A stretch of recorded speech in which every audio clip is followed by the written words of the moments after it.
Police Major David Benson, he lost his oldest son several years ago to drugs.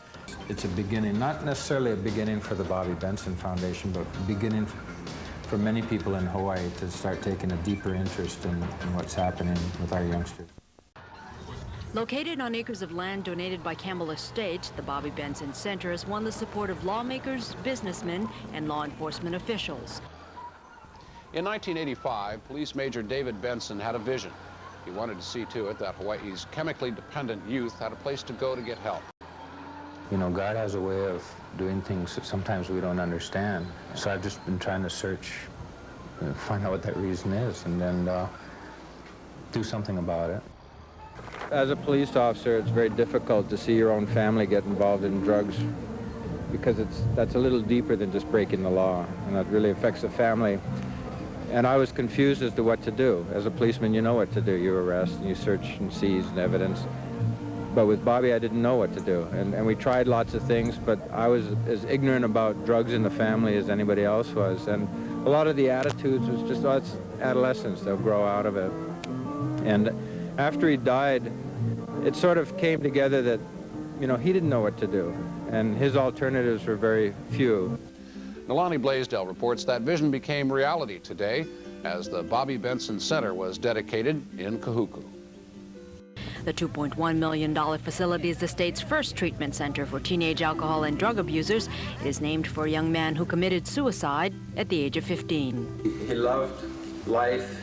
He loved to play with the little animals, and he liked to draw skeletons, and was a very neat kid. And we watched as drugs and alcohol got into his life and all the things that came around, the involvement of drugs and alcohol, taking him down to be a very sullen, quiet. This is Bobby's father, Honolulu Police Major David Benson. 3 years ago, he lost a second son, Michael, in a traffic accident. A 10-acre memorial to Michael Benson, Mike's Park, will be built here too. The health department says 1/4 of all Hawaii teenagers are likely to have an alcohol or drug problem. The literature states when chemicals take a higher priority than personal relationships, everyone around the user suffers. The goal of the center is to serve teenagers ages 13 to 17 and will incorporate the principles of Alcoholics Anonymous and Narcotics Anonymous, statistically the most effective approaches to treatment of addictions. So far, we've raised $2.1 million, which includes pledges and actual contributions, and we're still short about $100,000, but that figure will be flexible because all of the costs are not in as yet. Youngsters are not what they are when they're on drugs and alcohol. They're not the playful little youngsters. They're not the inquisitive. You know, they've been possessed, for lack of a better term, of drugs and alcohol, and they change. They become depressed, they're quiet, they're sullen. They're not the same kid. The center opens July 11th, the day Bobby Benson would have turned 21. Construction crews are still working to build a dream of 5 years, a dream that belongs to David Benson. I'm just really excited. You know, it's been such a long time, and I've watched it each week slowly, you know, coming up. And To treat adolescents with drug and alcohol addictions.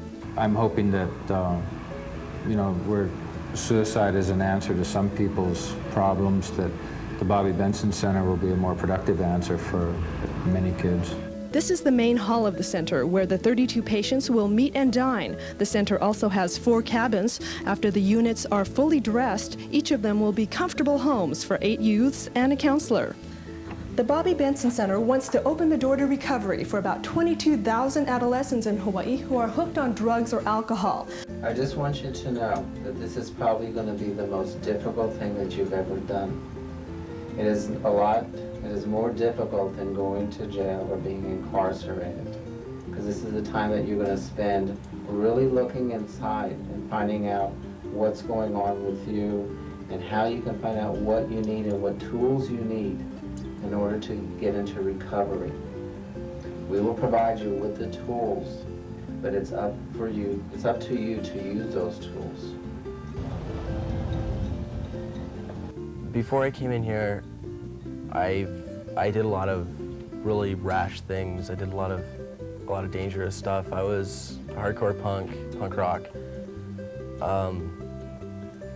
I've also been a neo-Nazi skinhead, and I've done things characteristic of both of those I was a drug dealer.